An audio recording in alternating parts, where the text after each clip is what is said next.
Welcome to the Going Somewhere podcast, a podcast for anyone who finds themselves in the ambiguous adventure of young adulthood, a season marked by uncertainty, change, love, heartbreak, and a whole lot of big decisions. Sit down with me for some real and raw conversations with some incredible people as we dig into what it looks like to be a follower of Jesus in this beautiful yet complicated season of life. If this podcast helps you in any way, please subscribe, leave a review, and share it with friends. Be sure to join the conversation on Instagram by following goingsomewhere.podcast. We're all going somewhere. We might as well go there together. Let's dive into today's episode.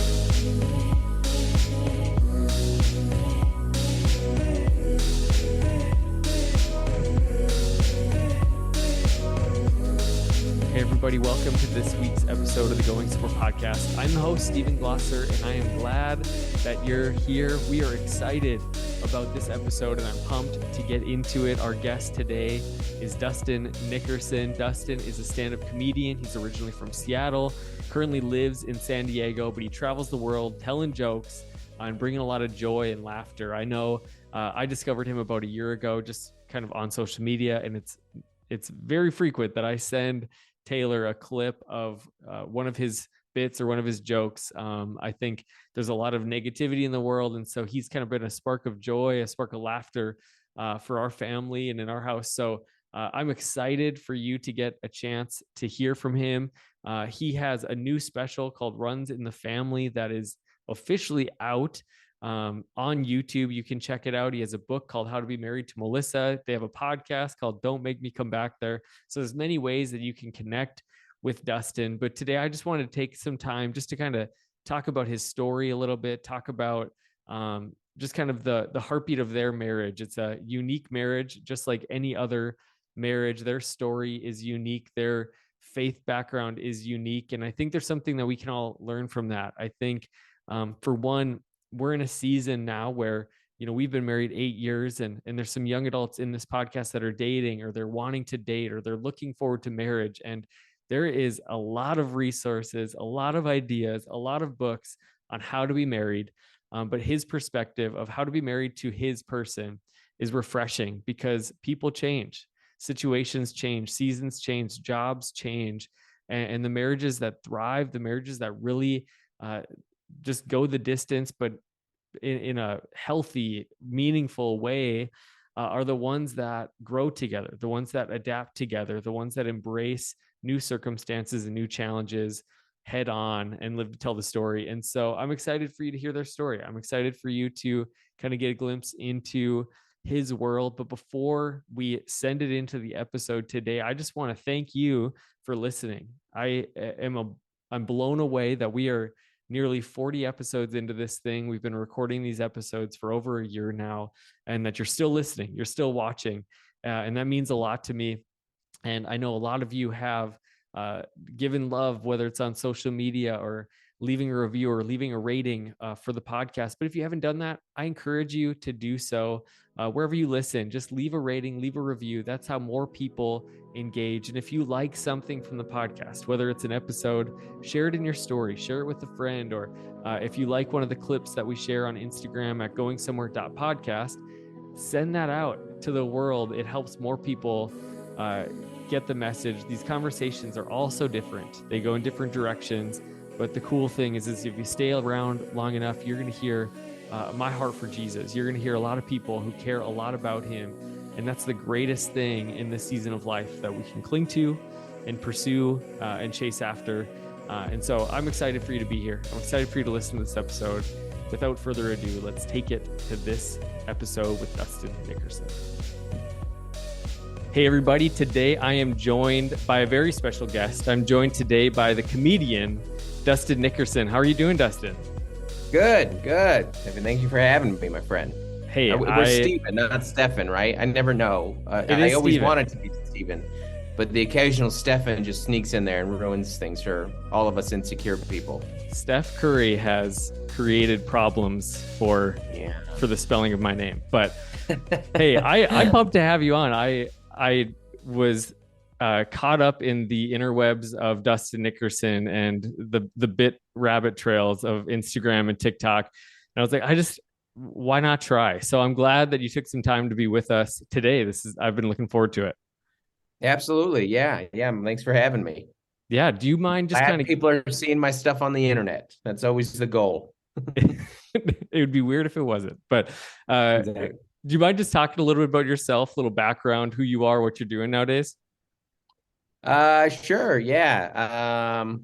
I mean, my name's Dustin. I'm a stand-up comedian. I live in San Diego, California with my wife and my three children. I'm a touring comic. I'm out most weekends. I've, like I said, the three kids, 16, 14, and 9, originally from Seattle, Washington.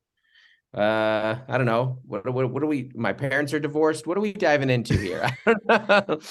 Hey, That wherever you want to go. No, that's awesome. that's the quickest overview I got, I think. I love it. I love it. You know, the Seattle, I wore the old school Mariners jersey just Love for it. you. You know, my Yeah. family, we have family out in Seattle. So I grew up going on really long road trips, you know, in the suburban. We take out the middle seat, Oh yeah. drive out to Seattle, and back in like the Jay Buhner days, Brett Mhm. Boone, Ken Griffey Jr., you know, so big Mariners guy Yeah. back in the day. I mean, you're probably the only person in history who's ever said Brett Boone before Ken Griffey Jr. Well, he's kind of an when easy one. That's the jersey I'm wearing. naming the great Mariners. Yeah, David Segui. I remember that Oh, name. David Segui, there's Uh, a poll. John Olerud. He was the helmet wearing The first guy who wore baseman. the mm-hmm. So No one tried to be a trendsetter. No one took after him in that. I did because Yeah. not an actual baseball, but whenever I get the nachos, I get the helmet, and then Oh, absolutely. Yeah. I always think Or of the John ice Olerud. cream, the little helmet. Yeah. Yep, yep. So I always think of John Olerud. But no, Seattle's a Hilarious. great place. How long ago did you move out of Seattle? We moved to San Diego 11 years ago. Okay. Yeah, we had two kids at the time and headed south. We had a job opportunity and they were like San Diego, and I'm like, we're in. We're It's in. absolutely yes. So That's awesome. But Seattle does have some unique, you know, features. You got the gum wall. You know, you've got some unique things that people come to see, just like a wall of gum. yeah, Seattle has a weird, distinct, unique identity. There's not really anything like it in that it has both major corporations, Starbucks, Microsoft, Boeing, Amazon, massive world-changing corporations. And then also great art, the Nirvana, Jimi Hendrix, like the grunge scene, all that stuff has come out of there. And then also a wall full of gum. You Like, also and throw fish. You throw fish at strangers. you throw, yeah, and flying fish and a hidden troll statue under a bridge. It's a weird thing. The the It's one of underground one. tour. There's nothing. The underground I've tour never done though the underground tour. Have is you? yes, and it became one of our favorite things. I didn't realize how much the history of Seattle was built on poop. I don't know if you know that of the drainage just problems, and they had Yeah. to rebuild the city because of it. So Yeah, I think a lot of it is still built on poop. I yeah, think it's got some issues it's in that they're different working ways, on but yeah, where human feces is becoming an issue again. But, that nothing new under the sun, as they nothing new. say. Yeah, they always come back. The trends always come back. But Yeah. no, I was scrolling through Instagram one day, and then the first joke that I ever heard from you was the dad bod bit. Mhm. And I don't know if I've related, you know, more or just been justified by something more. Just the idea of big muscles or just muscles that aren't hugging their kids. I relate to that. Yeah, my favorite part of that joke is that joke. I wrote that joke when I was working at a rec center, like a YMCA, and I would see these dads come in and drop their like kids off for like 2 hours in the play care, and you're like, I mean, that kid was in school today, and now you're taking him here. I mean, what?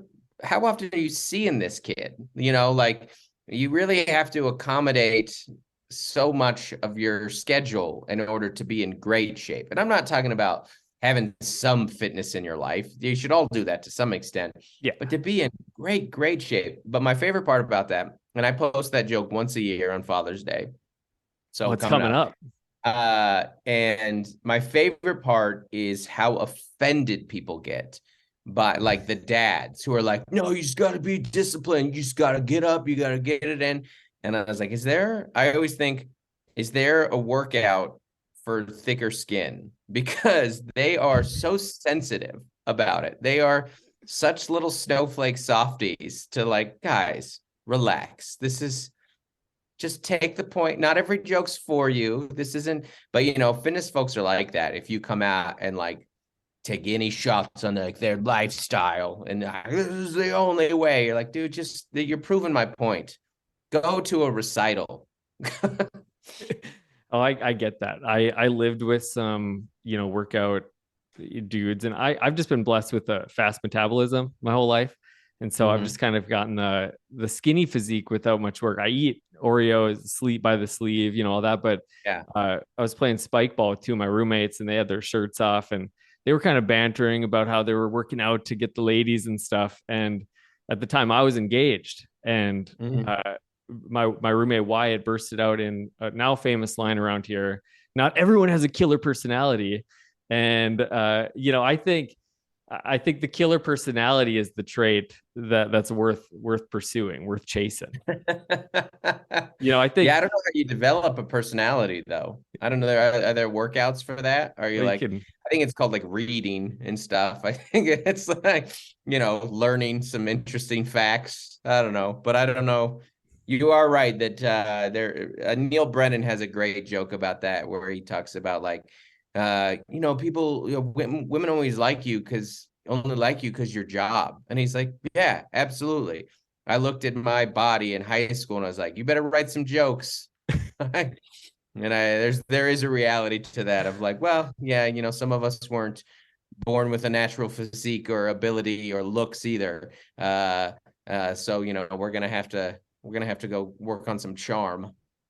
Yes. And I think, I just got done reading your book. How to Oh, Be hey, how Married. about that? Speaking of reading. How to Be Married to Melissa, one of the greatest book titles of all time.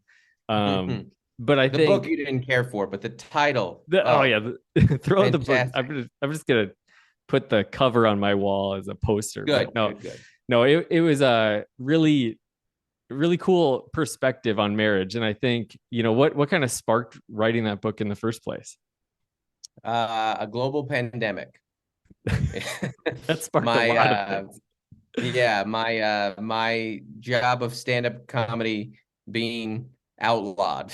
We were the government saying we're going to pay you not to tell jokes. That's how that all happened. I had so much downtime that we were all pursuing different things. We were all like, I mean, what do I do out here?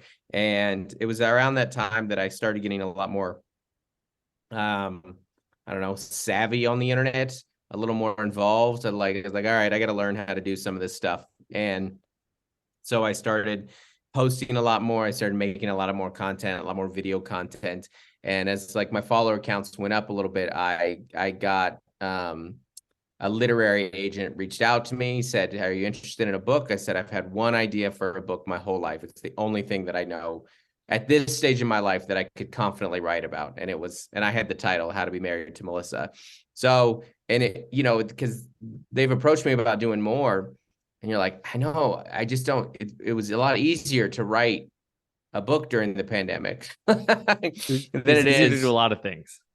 Yeah. I mean, today in Colorado Springs, I've got, where things are going again. So aside from these meetings and stuff that I have today, it's 2 shows, fly to Kansas, 2 shows tomorrow. We did a show yesterday. You're just in and out of different places. You're just trying to grab sleep when you can. I mean, touring's a pretty intense life. And then I try and do everything that I can work-wise while I'm on the road so that when I'm home, I have none of that to do, So yeah, it was kind of the I don't know, the stars aligned. It ended up being a good time for something like that. I was like, well, it's this or learn how to make bread or whatever. Did you have any other COVID hobbies that you developed? Mel and I, we did actually, it was so funny because we actually worked out a ton, but we were eating so poorly that we were not getting healthier. Right. That's what it was, because everything was just extremes. I describe the COVID era as and we were in Southern California, so it lasted a while.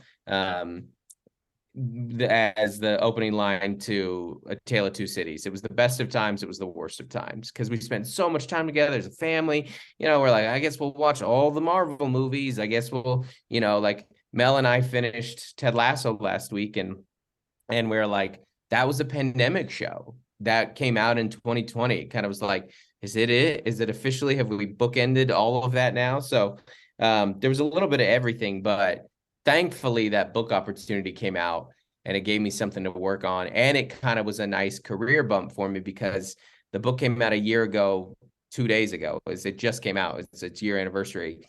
And as things were opening up, I had a thing that to kind of give to the world, and went on James Corden and promoted, and a lot of different stuff. And so it ended up being something we were real grateful for. But I'm not in a hurry to write another one. So much work. Oh my gosh, writing a book, so much work. Hey, you crushed it though. You crushed it. I think Thank you. What's great about it is the celebration of the uniqueness of marriage. And you know with young adults, which is kind of the theme of the podcast, a lot of young adults are in that kind of pre-marriage, marriage, dating, all those phases. And I do premarital counseling, for these couples. And I just recently did one for a couple that has kids together. They've been together for a long time. And I looked at my notes and it was like, how to navigate household chores. And like, throw this out the window, because I think you don't need that advice, because it's also unique and so different. What are some of the differences? And you talk about them in length in the book, but about you and Melissa, that you guys have kind of found to embrace and love about each other.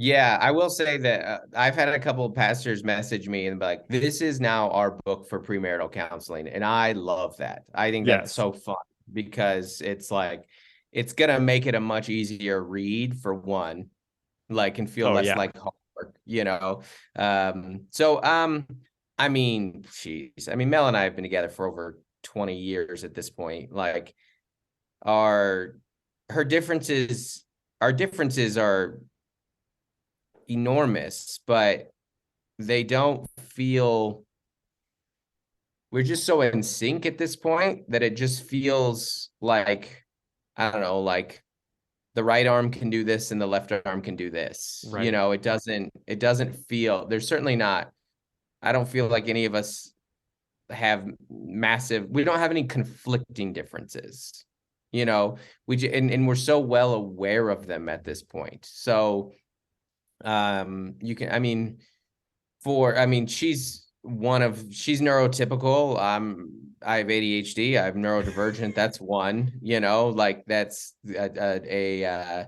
and that can affect everything from how I clean up or shut cabinets, or to sleep, or energy patterns, or focus. Or it's like, I called her today and she just finished hiking, and I was like, I want to talk about January vacation right now. And she's like, really? Like stuff like that. But you just learn to, or like another one is like, anytime we talk about like how we're feeling, like talk like heavy emotion stuff, Mel doesn't know how she feels or Mel doesn't know why she feels a certain way. Right. A lot of time, for hours later.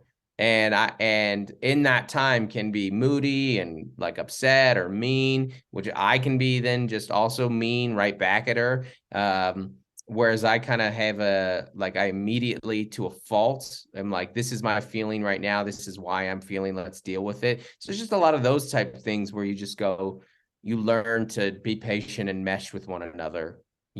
But to name the differences, you're like, I don't even know where to start, Right. Well, people just have to read the book, because there you go. the writing is hilarious, and just the storytelling. Like, I'm a note taker when I read books, and so most books, it's like, thought provoking. I wrote LOL in the columns way too much in this book, or circled things that I need to share with Taylor, my wife, and but no, it's just a perspective that I think was refreshing. I mean, you talk about raising kids, you talk about, COVID, you talk about faith, and just the changes of that. And I think, you got married when you were 19 years old, and, I'm in this phase, I'm 32 now. And so a lot of my friends, we've been married 8 to 10 years, and I think we catch this like glimmer and this glimpse of kind of restlessness, and I think they talk about that in different studies. But what's kind of been the key for you guys in somebody that's maybe saying, hey, I'm bored with this, like I've been with this person, Right. the 19-year-old version I married is very different than the 40-year-old or whatever. How have you guys kind of navigated that? Yeah, I mean, I think that kind of in the spirit of of the book, it's never been an issue for me. So I have no idea how to help someone who's dealing with that. I don't, and I think that because we've never navigated that particular issue. We've navigated how to lose a house and declare bankruptcy. We've navigated, raising kids. We've navigated faith ups and downs and struggles. That's like some people critique the book and they're like, why is there this huge chapter on faith and God in the middle of it? Because it's our story. That's the point, dummy. Like that's the whole point, is that this is our uniqueness. And so I use the term a lot about Melissa, that she's just like endlessly interesting to me. I've never been bored with her. I've never felt restless. I've had personal restlessness in like my life and my career, and that led to a gigantic career change in our late 20s, early 30s. But we also understand and say this in the book, and a lot in general anyways, there is a dumb luck to these things. We are also enjoying the fruits of 20 years of compromise, sacrifice, empathy, learning to genuinely trying to put the work in and being willing to grow with somebody and to change yourself and to go to therapy or learn about yourself or work on your issues or whatever it may be. But I also know that we're very fortunate, because a lot of people, they reach a point where, and you hear it a lot, where they go like, but that person just isn't worth it to me to do that anymore. I don't want to do the work. So that's where we kind of walk this line of like, yeah, we have worked very hard and we're enjoying the fruits of our labor. Also, we're very, very fortunate and don't know how to speak to that specific issue. So I won't. No, that's so good. I hate when people talk about things they haven't gone through. I hate it. That's like the whole premise and thesis of that book, is like, how dare you? How dare you be so audacious to speak through a struggle you have not gone through, unless you are highly qualified and have counseled thousands and thousands of couples to speak into this specific issue. I mean, it is at best kind of haughty to do, and at worst it's very damaging to somebody's relationship. I don't like being in the advice business. Right. Well, I think the difference of proactive and reactive is interesting, because I think some of the things you say in the book, or even what you just said of like, yeah, I've never walked through that, but I think there's proactive things that you guys have done too, that's just evident from afar, of just the idea of shared wins, and the roles that you guys have just kind of fallen into, embracing each other's differences and changing together. I think that's another kind of thing that really stood out to me too, is life changes, people change, things change. Yeah. I remember, right before the pandemic, my wife and I moved out to the Philadelphia area. And so we were kind of like in North Dakota, where COVID didn't exist. And then we moved to Philadelphia, which is kind of similar to the California scene when it comes to that. And there was a point where my wife was working, or she was staying at home with the kids. And, that had been her dream job. Like when we were dating and married, she's like, if I could just stay home with the kids, that would be, and we were fortunate enough to have that. And then one day she was kind of like complaining about that. And I was like, well, this is your dream job. And she's like, dreams change. And I think that it was almost like a kind of a wake up for us of like, that's true. We've changed. Yeah. Like the things we care most about, our priorities changed, and we need to change together and pursue whatever is next. But you took a pretty hard pivot in some ways from youth ministry, into the comedy scene. But the way you described youth ministry, it hit my funny bone. And so I just have to read a quote from the book. You wrote, it was for sure invented by parents who looked at their middle school boy who smelled like a dumpster behind the Applebee's. And when they looked at their awkward baby with a mustache, they said, "This is God's problem," and outsourced him to the church. What a great line and a great description of youth ministry that I need to share with my friends. Good. Hey, I'm here to serve. That it really is like, and I know that as a parent of teenagers, where you're like, I'm just looking for any help anywhere. Yes. This kid that I had that was cute and loved me unconditionally now just hates the sight of me. I think I don't even do anything. And then also will be that little kid sometimes, and then also will be like a gentle adult. And then it's porcupines, right? Like they won't hug you anymore. It's wild. And you're just looking for any support system you can get. That's why you're like, yeah, no, whatever they believe. I don't care. Just I'll send them to any religion's youth group. I don't care. Just someone help me. Someone pray to a deity for some support. Help me out, man. No, Yeah. that's awesome. Was that transition? I know it was a long time, and you get into that in both your comedy, your book, and all that. But was that kind of something that was like an easy transition to say yes, hey, let's go all in on this, or was that like one of the more nerve-wracking things you've done? No, I mean, I never I had a buffer. There was no, I actually left youth ministry before I started comedy. I had a day job, like working at the rec center that I did for 5 years. And that's when I started doing comedy. And so it was not, it was kind of a clean, the first career change was leaving ministry, which at that point I was just so burnt out that I was like, I don't miss this even a little bit. Right. Like to answer the question about the career change in comedy in particular, I mean, it was 5 years of absolute sludge and hard work and no sleep. Like it was, I mean, you talk about it in the book. I mean, for the better part of 5 years, I would work Monday, Tuesday, Wednesday, Thursday, or sorry, Sunday, Monday, Tuesday, Wednesday. I work Sunday through Thursday. I would open the rec center early so I could leave around 11 noon, get on a plane or drive to my gig that weekend, go be at that gig all weekend, fly home, usually on the last night, sleep at the airport so I didn't have to pay for a hotel, get home, shower, go to work at noon. Like that was it for about 5 years. So it was, yeah, very, very hard. I It was believe about it. as hard as an airport floor is what it was. But it wasn't, I mean, obviously zero regrets. And if you do it any other way, it's you're gonna be a better product for it. And when you have other people supporting, you cannot sell out on something that might negatively affect them.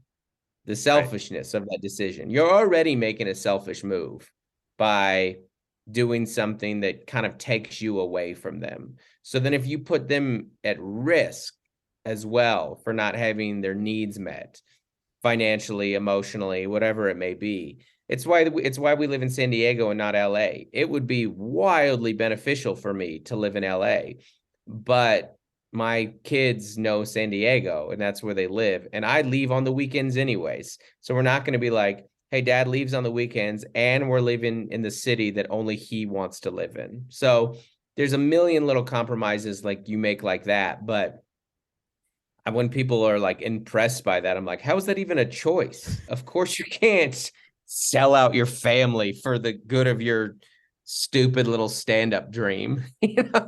Right. I, Well, but in reality, probably sadly you can, and so yeah, I for mean, people do. And I just listen, I know my career was different in that I had a family before stand up and I will have a family after stand up. Like that they predate that. And if you can get a job that you are creatively fulfilled in, fantastic. It's great. I think it's important, but it can't come at the cost of other people because it's just selfish. right, for sure. Well, your new YouTube special, Runs in the Family, recently came out, and it is hilarious. And I think Oh, thank you. everybody should watch it. And there's one that kind of cracked my funny bone extra hard was your daughter talking about therapy and asking if you've been in therapy or if you were in therapy when you were a kid. And the harshness of, I couldn't even tell my dad I was thirsty. I think that is so funny. And I have kind of like the relatable growing up, like the rub some dirt in it could have been like the live, laugh, love banner across our home. That's funny. And, I mean, like I remember, so I played baseball and I broke my leg in a game my sophomore year of high school. And so I'm laying on the field, my foot is cattywampus. And the thought that's running through my head is, I hope my parents don't find the secular music that I left on in my car.